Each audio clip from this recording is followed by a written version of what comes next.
पवन सिंह के लाल घाघरा ने रचा एक बड़ा इतिहास। 170 मिलियन से ज्यादा के व्यूज यूट्यूब पर और सबसे तेजी से 2 मिलियन लाइक प्राप्त करने वाला यह गाना है। और यह गाना पर किसका डांस नहीं वायरल हुआ है? जी हाँ दोस्तों, धोनी हो, सलमान खान हो, अक्षय कुमार हो, गोविंदा हो, और वो भी मिलियन मिलियन गए हैं। जी हाँ दोस्तों, आप लोग स्क्रीनशॉट भी देख सकते हैं।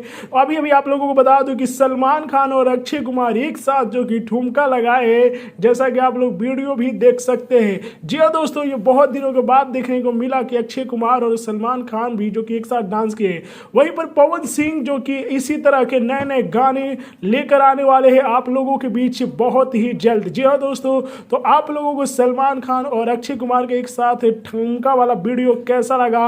और लाल घाघरा 170 मिलियन से भी ज्यादा का व्यूज प्राप्त किया, तो पवन सिंह की बधाई खूब दीजिए कमेंट बॉक्स में जाकर। वीडियो को लाइक कीजिए, शेयर कीजिए। जय हिंद।